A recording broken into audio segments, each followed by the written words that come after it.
If we take Lando Norris out of the equation, as he put in a stellar performance, so to speak, beating his McLaren teammate Oscar Piastri by 109 thousandths, the Italian Grand Prix qualifying was one of the closest of the 2024 Formula One season.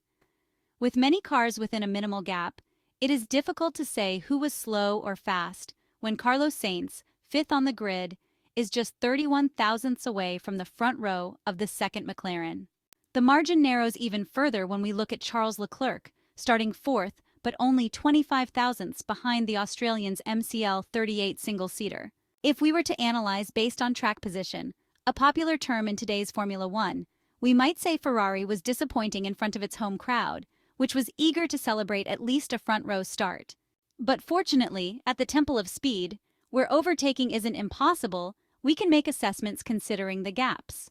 The big picture is that 6 cars are within 186 thousandths, while in Canada, a statistically significant comparison, the top 6 cars were within just 228 thousandths. 1 week ago at the Zandvoort circuit, Ferrari qualified 6th with Charles Leclerc, 909 thousandths behind. In this case, it's worth changing the unit of measure because the gap was nearly a second, with Carlos Sainz even further off, not making it into Q3. In a week, the Maranello team has made a significant leap in qualifying performance, which will need to be confirmed in the race today. Ferrari's engineers have brought an important aerodynamic update package that has worked this time. The anti-porpoising floor has shown promising results, reducing an endemic issue that has affected the car since the Spanish Grand Prix, when the SF24, capable of generating more downforce, was introduced but also became more sensitive to bouncing. In addition to the floor, the aerodynamics team brought a very low-drag configuration to the red car, aiming to achieve the highest top speeds among the top teams. Ferrari enjoys an advantage of 4 km per hour at the Prima Variante, 6 km per hour at the Roggia, and 5 km per hour at the Parabolica over Lando Norris's Super McLaren. In short, the SF24 has the potential to attempt overtakes in the race, relying on low tire wear. The graining that emerged on Friday during the long run has significantly decreased as the track improved its grip. Charles Leclerc and Carlos Sainz have a car in their hands that can be very fast, but it is noticeably more nervous in the chicanes. This negative effect was likely more evident with the car in qualifying setup, while with a full fuel load, the situation should improve. Now let's move on to speed analysis, trying to identify who in the Temple of Speed found the best balance between hybrid thermal power and resistance to advancement. Ferrari is the fastest, maximizing the efficiency of the low-drag aerodynamic setup. The performance of the Ferrari drivers is identical in both DRS sectors. Additionally, considering the average speed at the end of the straight, Ferrari stands out, 5 km per hour faster than Lando Norris. Red Bull and McLaren are slower. These two teams, after the first free practice sessions, analyzed the data and opted for a car capable of generating greater downforce, mainly in preparation for Sunday. The same applies to Russell, who mounted the more loaded front wing of the two available for Mercedes. Hamilton opted for the specification with a smaller last profile area, finding a minimal speed gain compared to his teammate. It is also interesting to look at the performance of the cars on the straights using average speed as a reference. From the telemetry data, we can make some assumptions about hybrid power management. Compared to the previous data, it can be seen that Mercedes utilized the hybrid power before the start of the DRS zone, resulting in Lewis Hamilton being faster among the top drivers.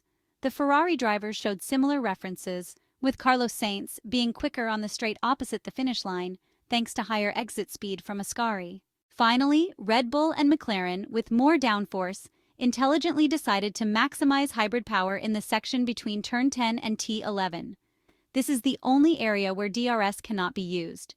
Therefore, to balance the speeds shown by the other teams, the two constructors fighting for the championship made more use of the battery. This way, the hybrid power was greater, allowing them to close the aerodynamic gap. Ferrari used the low-drag setup to secure the second and third rows on the grid for the Monza Grand Prix. However, this choice doesn't clarify the true potential of the car for the race. During the night between Friday and Saturday, the Maranello team decided to make some changes that the drivers welcomed. In the race, the goal is to attack, trying to take advantage of the low-drag setup. It remains to be seen how the tires will be managed in relation to degradation.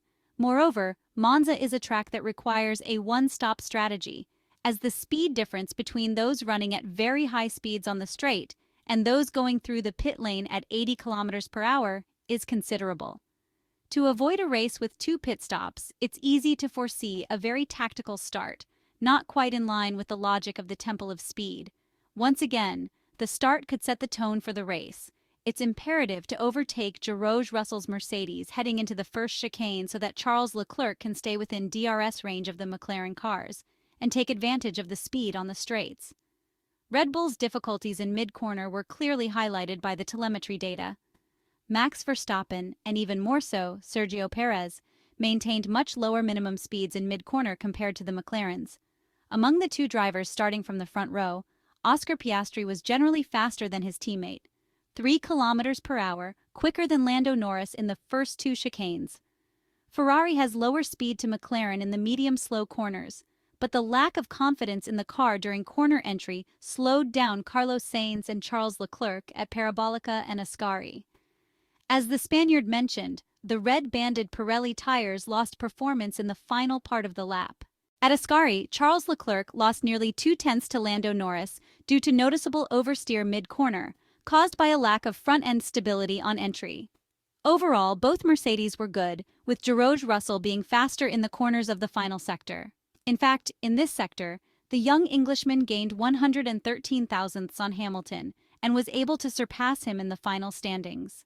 Looking at the entire corner phase, the comparison between the 2 leading drivers generally favors the pole sitter.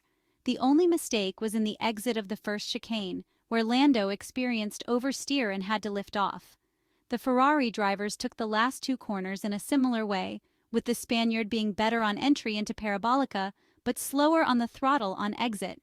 This allowed Charles Leclerc, who was about 1/10 behind before the final corner, to close in and pass him at the finish line. At the first chicane, however, the Monegasque driver carried more speed into the corner and managed the exit better, even though he had to make some corrections mid-corner. Max was 5 kilometers per hour slower than Lando Norris in the last 2 corners and complained throughout Q3 about not being able to generate tire grip.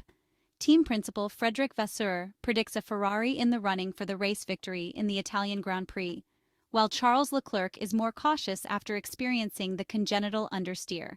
The SF24 had taken a step back in recent races, slipping to the 3rd or 4th force.